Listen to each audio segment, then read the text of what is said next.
کہ آج اس چٹان سے نکلنے کا اور کوئی راستہ نہیں ہے سوائے اس کے اللہ کے سامنے وہ عمل پیش کیے جائیں جو ہم نے دوسروں کے نفع کے لیے اللہ کی رضا کے لیے کیے ہیں، دوسروں کے نفع کے لیے اللہ کی رضا کے لیے۔ ایک نے عمل پیش کیا، اے اللہ میرے بوڑھے ماں باپ، اے اللہ میرے بوڑھے ماں باپ، میں ان سے پہلے اپنے بچوں کو بیوی کو دودھ نہیں پلاتا تھا، جب آتا جنگل سے بکریاں چرا کر واپس تو سب سے پہلے والدین کو دودھ پلاتا تھا۔ میرے دوستو عزیزو، اس زمانے میں یہ حیوانیت غیروں سے مسلمانوں میں منتقل ہو رہی ہے کہ یہ اپنے والدین کو اس وقت تک پہچانتے ہیں جب تک یہ خود کسی قابل نہیں ہو جاتے۔ جب یہ خود کسی قابل ہو جاتے ہیں تو والدین کو بھلا دیتے ہیں۔ یہ جانور پنا ہے، کیونکہ دنیا میں کوئی جانور ایسا نہیں ہے کہ جس کو چرنا آ جائے، چگنا آ جائے، اڑنا آ جائے، پھاڑ کھانا آ جائے پھر وہ والدین کو پہچانتا کہ والدین کون تھے۔ اس زمانے میں سب سے بڑی بیماری یہ پیدا ہوئی مسلمانوں میں خاص طور پر کہ وہ اپنے والدین کو ادھر دیکھو، اپنے والدین کو اس وقت تک پہچانتے ہیں جب تک ان سے ان کی حاجتیں متعلق ہوتی ہیں۔ اللہ اکبر۔ ایک صحابی نے آ کر عرض کیا حضور اکرم صلی اللہ علیہ وسلم سے کہ ایسی گرم زمین کہ اگر گوشت کا کچا ٹکڑا ڈالا جائے تو گرم زمین کی وجہ سے پکڑ تیار ہو جائے اور کھانے کے قابل ہو جائے، اتنی گرم زمین پر میں اپنی ماں کو پیدل اپنی پیٹھ پر لے کر چلا ہوں اور 9 میل چلا ہوں، 9 میل چلا اپنی ماں کو پیٹھ پر لے کر۔ یہ تو فرمائیے کیا میں نے اپنی ماں کا حق ادا کر دیا؟ آپ نے فرمایا ماں کا حق ادا کر دیا۔ آپ نے فرمایا کہ تیری پیدائش کے موقع پر جو تیری ماں کو درد کی لہریں اٹھی ہیں شاید اس میں سے ایک لہر کا حق ادا ہوا ہو، وہ بھی شاید فرمایا، یقین طور پر نہیں، کہ شاید اس میں سے ایک لہر کا حق ادا ہوا ہو۔ تو میرے دوستو عزیزو، یہ اس زمانے کی حیوانیت ہے، اپنے والدین کا مقام نہ پہچاننا، اپنے والدین کا اکرام نہ کرنا اور والدین کی خدمت نہ کرنا، یہ حیوانیت ہے۔ اس لیے کوئی جانور ایسا نہیں ہے جو جانور بڑا ہو جائے، چرنے لگے، چگنے لگے، اڑنے لگے، پھر وہ پہچانتا اپنے والدین کو، ایسا کوئی نہیں ملے گا۔ اس وقت تک بچہ اپنے ماں باپ کو جانتا ہے جب تک وہ خود اپنی ضرورت کو پورا کرنے والا نہ بن جاوے، اس وقت تک جانتا ہے۔ یہ حیوانیت انسانوں میں آ گئی ہے۔ تو انہوں نے عمل پیش کیا، اے اللہ مجھے جنگل سے واپسی میں دیر ہوئی،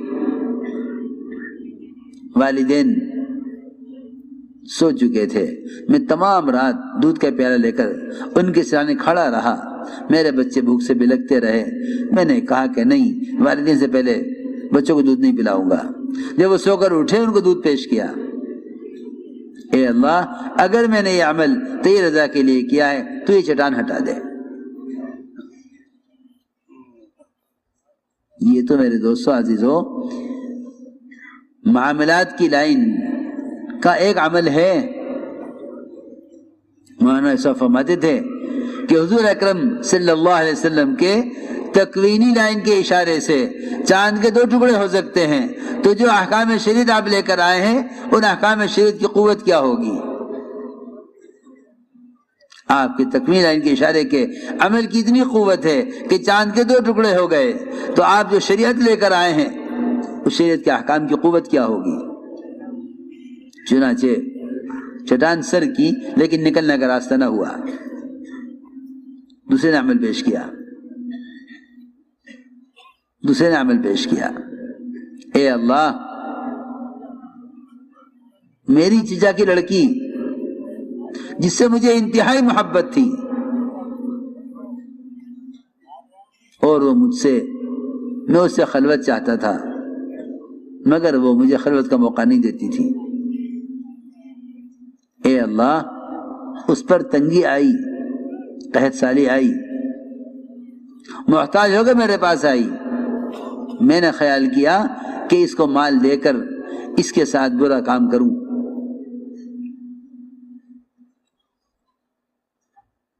روایت میں ہے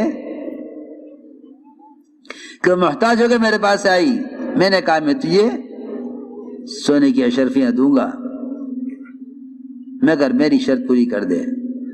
اس نے مجھے اپنے اوپر قابو دے دیا اور میں اس کی ٹانگوں کے درمیان بیٹھ گیا۔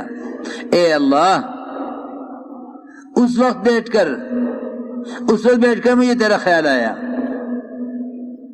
مجھے کوئی رکاوٹ نہیں تھی اس برے کام کے کرنے میں، زنا کرنے میں کوئی رکاوٹ نہیں تھی، محض تیرے خوف سے میں نے یہ کام نہیں کیا۔ اے اللہ، اگر اس حرام سے بچا ہوں تیرے خوف سے، اور میں نے وہ سونے کی اشرفیاں اس کو دے دی کہ تو لے جا۔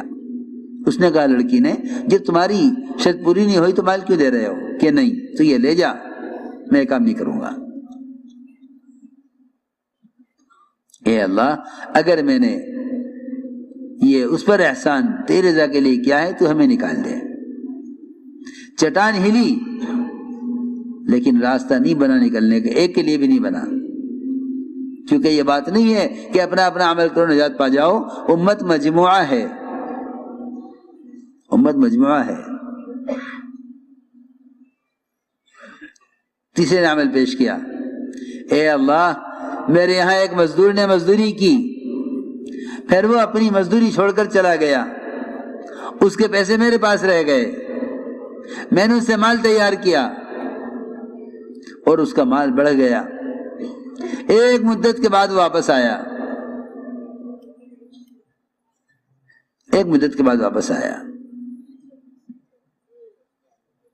اور اس نے کہا کہ اتنی مزدوری آپ کے پاس میری رہ گئی تھی، آپ مجھے پہچانتے ہیں، وہ دے دیجئے۔ میں نے کہا، اے مزدور، یہ جتنا مال ہے سب تیرا ہے، تو لے جا۔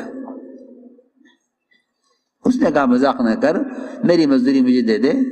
کہ نہیں، یہ سارا مال جتنا بھی تیار ہوا ہے اس عرصے میں، یہ سارا مال تیرا ہے۔ اے اللہ، اگر اس مزدور میں نے احسان تیرے رضا کے لیے کیا ہے تو ہمیں یہاں سے نکال دے۔ چنانچہ روایت میں ہے چٹان ہٹ گئی اور یہ چٹان سے نکل گئے۔ میرے دوستو، بزرگ، عزیزو، جتنے بھی حالات امت پر ہیں، ان حالات سے نکلنے کے لیے لوگ سمجھتے ہیں کہ حکم توڑیں گے معاملات میں